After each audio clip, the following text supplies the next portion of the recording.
Hello friends, welcome to home food recipes. આજે આપણે બનાવશું ચાટ માટેની ચટણી, જેમાં આપણે બનાવશું ખજૂર આમલીની ચટણી, ગ્રીન ચટણી અને લસણની ચટણી. જો તમે આ ચટણીઓને બનાવીને ફ્રીજમાં સ્ટોર કરી લેશો તો તમને જ્યારે પણ ચાટ ખાવાનું મન થાય તો તમે એને બનાવીને ખાઈ શકો છો. જો તમને મારી આ રેસિપી પસંદ આવે તો મારી ચેનલને સબસ્ક્રાઈબ કરવાનું બિલકુલ ના ભૂલશો. તો સૌથી પહેલાં આપણે બનાવશું ખજૂર આમલીની ચટણી. એ માટે મેં અહીં લીધા છે 1 કપ, એટલે કે 120 ગ્રામ જેટલા ખજૂર, જેના મેં બિયા કાઢી લીધા છે.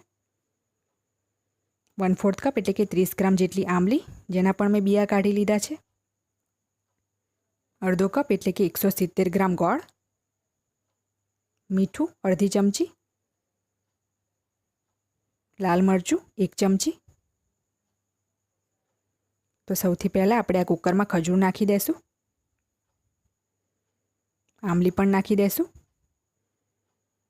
અને આ બંનેને આપણે હવે એકવાર હલકા હાથે ધોઈ લેશું, જેથી એમાંથી ગંદકી નીકળી જાય.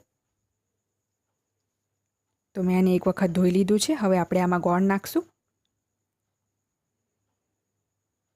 અને આ 1 કપ પાણી પણ નાખી દઈશું. એકવાર મિક્સ કરી લેશું સારી રીતે અને હવે આને આપણે મીડિયમ ફ્લેમ પર 3 સીટી મારી દઈશું.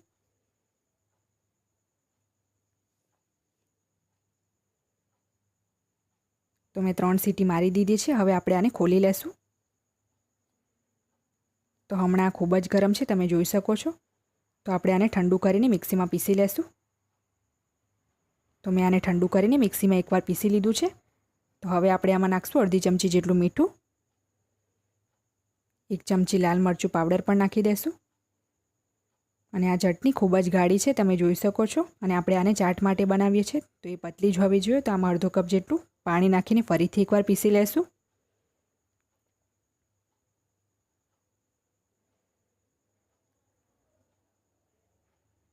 તો મેં આને સારી રીતે પીસી લીધી છે. હવે આપણે આને ગાળી લેશું. તો એ માટે આ એક ગળણી હું મૂકી દઉં છું. તો એમાં આ ચટણી આપણે નાખીને ગાળી લેશું, જેથી કંઈ પણ આખું રહી ગયું હોય તો નીકળી જાય. તો આ રીતે એને ધીમે ધીમે ગાળતા જવાનું છે. તો ફ્રેન્ડ્સ, રેડી છે આપણી ખજૂર આમલીની ચટણી. હવે આપણે ગ્રીન ચટણી બનાવશું. તો ગ્રીન ચટણી બનાવવા માટે મેં અહીં લીધા છે 50 ગ્રામ જેટલા લીલા ધાણા. મેં આને સારી રીતે ધોઈને લીધા છે.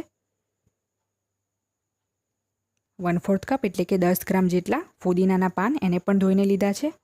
અડધો ઇંચનો આદુનો ટુકડો, 4 નંગ લીલા મરચાં, 1 મોટી ચમચી જેટલો લીંબુનો રસ, 1.5 મોટી ચમચી જેટલા ગાંઠિયા. જો તમારી પાસે ગાંઠિયા ના હોય તો તમે એની જગ્યાએ સેવ કે પાપડી પણ લઈ શકો છો. અડધી ચમચી મીઠું, અડધી ચમચી જેટલી ખાંડ અને પાણી અડધો કપ. તો સૌથી પહેલાં આપણે આ મિક્સીમાં લીલા ધાણા નાખી દઈશું. મેં આને સારી રીતે ધોઈ લીધા છે. ફુદીનાના પાન પણ નાખી દઈશું, એને પણ ધોઈને લીધા છે. આદુનો ટુકડો, તીખા લીલા મરચાં, ગાંઠિયા, મીઠું, ખાંડ અને લીંબુનો રસ પણ નાખી દઈશું. તો હવે આપણે આમાં અડધો કપ પાણી નાખીને એને પીસી લેવાનું છે.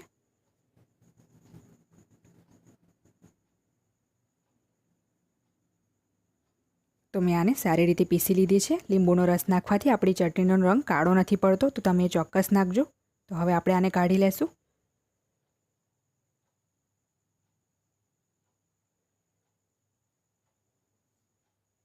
તો ફ્રેન્ડ્સ, રેડી છે આપણી ગ્રીન ચટણી. હવે આપણે ગાર્લિક ચટણી બનાવશું.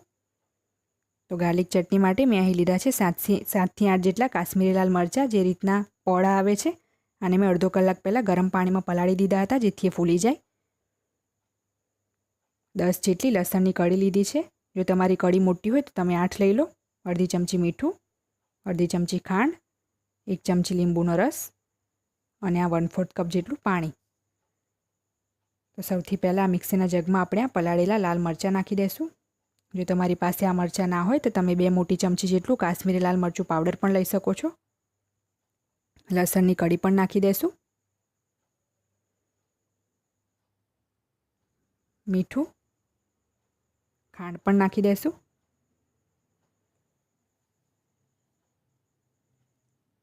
લીંબુનો રસ નાખશું. અને આ 1/4 કપ જેટલું પાણી નાખશું જેથી પીસવામાં તકલીફ ના પડે. તો હવે આને પીસી લેવાનું છે.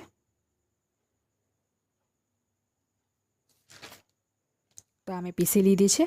આને પીસતી વખતે મેં 1/4 કપ જેટલું પાણી બીજું નાખ્યું હતું કારણ કે ખૂબ જ ગાઢી હતી, તો ટોટલ હાફ કપ પાણી નાખ્યું હતું. તો આને મેં કાઢી લીધું છે.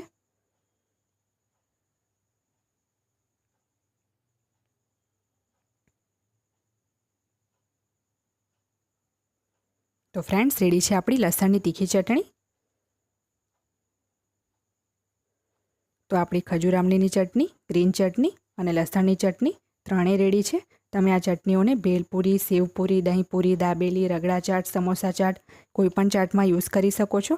તમે જો આને બનાવીને એરટાઇટ કાચની બરણીમાં સ્ટોર કરીને ફ્રીઝરમાં 10થી 15 દિવસ સુધી રાખશો તો એ બિલકુલ નહીં બગડે. ચટણીની થિકનેસ તમે તમારી પસંદ અનુસાર ગાઢી કે પતલી રાખી શકો છો. આ ચટણીઓને આપણે ચાટ માટે બનાવી છે તો એ થોડીક પતલી કન્સિસ્ટન્સીની જ હોય છે. જો તમને મારી આ રેસીપી સારી લાગે તો મારી ચેનલને લાઇક, શેર અને સબસ્ક્રાઇબ કરવાનું બિલકુલ ના ભૂલશો. અને સબસ્ક્રાઇબ બટનની બાજુમાં જે બેલ આઇકન છે એને પણ ક્લિક કરો જેથી તમને મારા દરેક વિડીયોની નોટિફિકેશન મળતી રહે.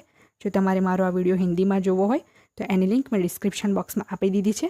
તો મળીએ નેક્સ્ટ વિડીયોમાં. ત્યાં સુધી આવજો.